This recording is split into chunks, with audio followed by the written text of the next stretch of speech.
Hey Geeks, Star Wars Celebration Orlando 2017 is over. First of all, before we get to our Sunday recap, let's do a quick convention review.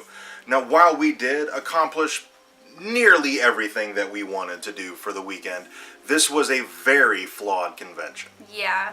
So, while there were numerous things that were wrong with this convention, we're going to talk about the ones that we experienced firsthand. We don't want to give secondhand hearsay of things that went wrong. Here are the things that, from our point of view, our experiences were wrong with this convention. And the first is the photo ops.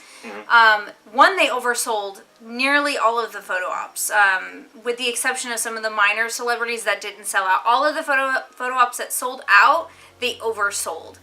And not only that, they sold them by group, so like group A, B, C, D, we saw as far ahead as E. Yeah. And it just didn't seem like a very good way to do it. So if somebody had multiple photo op sessions, you didn't know which one. You just had to go to every single one and hope you got in. Whereas if they sold by the session, you would know exactly which one to go to. Be like, well, I purchased the photo op for Friday at 2:30, so you know at Friday at 2:30, that is your photo op, and you don't go to any of the other ones. So that would cut down numerous wait times, especially for the people who purchased their late and were in like group E. So what was happening was somebody in group C, for instance, would go to the first photo op time of the day and just loiter, hoping that group C would get called. If they sold it by the session, however, if something's scheduled at 2:30, you show up at 2:15, you get in line and get your photo and you're on your way. Yes. And you don't have to loiter for an hour on the off chance that maybe your group gets called. Yeah. It would have cut down on so much overcrowding in the photo op and autograph area. It would have alleviated a lot of problems. Another thing they did is, at most conventions, when you walk up to the celebrity booth to get your autograph, they have, 6, 8, 10, 8x10s that you can pick to have signed if you don't have an item of your own. What Celebration did this year was they had a separate booth altogether that you went to and picked up a photo.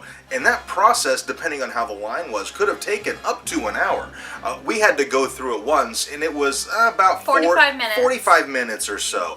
And you couldn't pick up all your photos for the weekend. So if you had an autograph on Thursday, an autograph on Friday, an autograph on Saturday, you had to go through that line Thursday, Friday, and Saturday. You couldn't pick up all the photos for the entire weekend. So say it takes an hour per, that's 3 hours wasted that you could have been off doing other things, like spending money at the Celebration store if you could get in. I mean, it was a complete fiasco because people missed out on stuff because they were in that ridiculous line. Yeah. It shouldn't have even been there.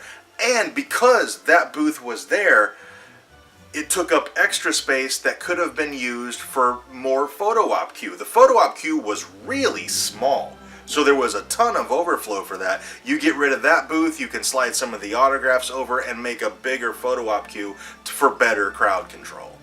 And there was plenty of room at the celebrities' tables for those photos. Yeah. All of the tables were double tabled, so that the celebrity was a little bit further away from the people getting the autograph. But because of that, there was so much room. Like, there was no need. Well, the major celebrities were all double tabled, so there was plenty of room.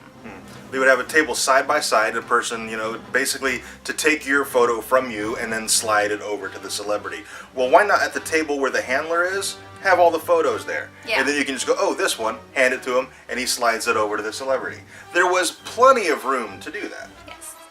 And the convention floor itself had tons of wasted space. There were 2 areas, large areas, of just nothing. And while I did really appreciate the wide aisles in between all the vendors, these 2 areas were so big you easily could have had 4 or 6 vendors, depending on their size, and a second Celebration store, and still have not made it feel crowded.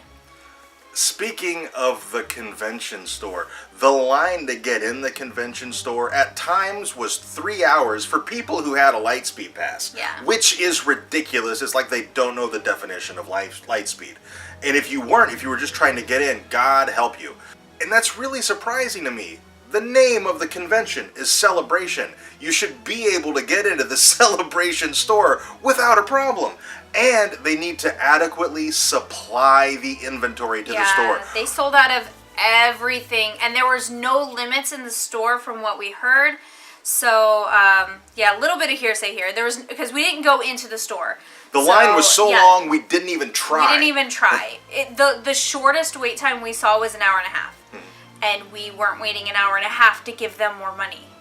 So, hearsay on this one, but there were no limits on purchases made in the Celebration store. Therefore, the main t-shirt for the event sold out rather quickly, and was then up on eBay for like $1,000. So, awesome. I can't speak about the panels. We didn't go to any of the panels. We didn't experience what that line was like. No. So I can't really speak to that. I think the numbering system for autographs that Official Picks used to use worked way better than the group system.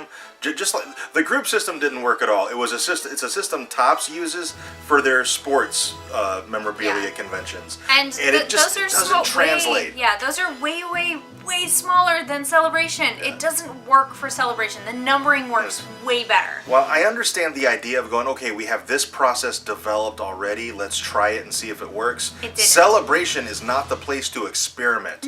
You need to go with something that works. And at Celebration. Wow, yes. Yeah. One more thing I do want to mention, and this is not a review thing. This is not something that we experienced. This is not something that happened. This is just an FYI, just in case. The next Celebration is in 2019. That's 2 years away. This year, just about a month ago or so, Reed Pop, who runs Celebration right now, unless they don't get their contract renewed or they lose the contract or something, they also run New York Comic Con. New York Comic Con has just done away with multi-day passes. They're now going to single-day passes only. If Reed Pop keeps Celebration, look for multi-day passes to go away. I'm not saying it's definitely going to happen. I'm just saying look out for it. Okay, moving on to our recap for Sunday. I thought Sunday would be the easiest day to pack full of autographs, so that's what I did. And while the crowds were much smaller on Sunday, holy crap, the autographs were hard to get. Yeah. Oh my gosh, it's like people just were chatting up the celebrities like crazy or something. I don't know what was going on, but the lines took forever. Yeah, like small lines were taking a very, very long time to get through. And I understand when you meet a celebrity, you want to talk to them, and like, I get that, and I get that the celebrity wants to talk to you because you waited in this line for them. And they want to make it special. Yeah. That's what handlers are for, to move that line along and say, tell them, hey, you can't spend this much time. There's both lines. I was only in 2 lines for the entire day. The entire time we were there, I was in 2 lines for the entirety of it. I did more. I was in 4, and 4 for me took all day. We had to split up. Yeah. I knew if we didn't split up, we wouldn't get everything done. But my 2 lines, both of them were talkers, and one, we stopped for a good 20 minutes because he was talking with somebody. And I'm sorry, but your purchase of an autograph doesn't give you 20 minutes of conversation with that celeb. Like, there's come 400 other people there's in line. There's a long queue that they cut off because they ran out of room. Move it along. So, see, who's first? First up, we have Taylor Gray, star of Star Wars Rebels. He plays Ezra, and this was one of the ones that we had to split up for. Yes. I did not get to go through this. I went through this one, and he was one of the talkers, but he wasn't too bad. He talked to everybody, but just a little bit, enough to make you feel good, but enough to make the line feel really long. Next up, we have Tia Sircar, who plays Sabine in Star Wars Rebels, and I was in this line, and she is a bit of a talker. In fact, right when I got up to her, that was when her handler says, "Okay, you got to speed it up." I'm like, "At me? Come on now." So she looked at me and went, "I can't talk very long. They said I'm not allowed to." And I was like, "That's all right, fine." And so she signed, and off I went. Next, we got Steve Blum. This line went really fast, and he was really cool. He's like, do you want me to write Calabast on it? And I was like, yes, please. And so he did, which was awesome. And he did. His line wasn't terribly long, so he was able to spend a few extra moments with everybody. So that was really, really cool. Next, I got Vanessa Marshall. And she was really sweet too. Vanessa Marshall strikes me as the kind of celebrity who's surprised that people want to meet her. And I thought it was really sweet, I thought. And lastly, we got Alan Tudyk, or more specifically, he got Alan Tudyk because I was in line. So we got this 8x10. And we got him on our Star Wars Rogue One right over here.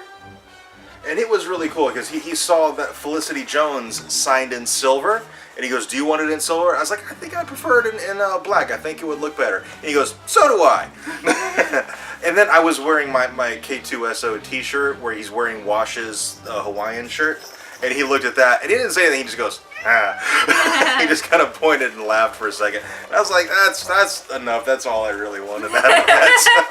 So like I said, we accomplished nearly everything we wanted to accomplish for the weekend, but this was a very flawed con. Hopefully they can fix some of these problems, especially for the 40th anniversary of Star Wars, to have a con that had this many problems. Yeah. It's really disappointing, and hopefully they can right the ship here. There's people talking about how that they want ReedPop to, lose the contract and for Disney to take over. I would be fine with that. Yeah, I'd be fine with that. I'd also wouldn't really care if ReedPop kept it, although that would suck if the weekend pass went away and they went to single day pass. But our major problem with the con wasn't ReedPop. It was Tops. Yeah. And I would really, really like to see them get rid of Tops. Either bring back official picks or have Disney run the autographs. But Tops can't do it. Their system is not working. I think it's too big for Topps britches. Yeah. It was a real shame that there were so many problems. I heard, again, this is anecdotal, but I heard there was a lot of refunds issued. One of the biggest ones is the Celebration store. It's ridiculous. It's ridiculous to the point of being comical that at a con called Celebration, it's nearly impossible to get into the Celebration store. That's absurd to me. And with the technology available today, there's really no reason for a up to 3-hour wait to get into the store and a 2-hour wait just to check out. That is ridiculous. We have technology available today that they really should have been able to just have you order it online and it be delivered to your house instead of taking it with you right then. And then they could have self-checkout iPads lined up against one wall, and you could just go up, choose your items, and get them. Yeah. If you're out of inventory on hand, okay, we're going to ship to home. Ship to home, and perfect. But the fact that they ran out of inventory so fast it's just ridiculous. A shame. Overall convention grade, I would give it a C. Yeah, I'm thinking about the same. I'd give it a C. We accomplished all the autographs we wanted. We did not accomplish everything we wanted to do. Shopping wise, we got basically nothing done. Yeah, I really wanted to hit the Celebration store. We did, and again, the Lego store. We could have stood in the line, but it's like, I'm not waiting 2 hours. Yeah. I stood in enough lines. 2 hours to get into a store to shop and then stand in another line to check out. I'm not doing it. Yeah. And we didn't get to meander around the exhibition hall nearly as much as I would have liked to. So I'm giving it a C. It is a borderline below average convention. If we hadn't accomplished so much, it would have gotten a D or an F. If we had been one of the people who was issued a refund because of the oversell of autographs and photo ops, this con would have gotten a D or an F.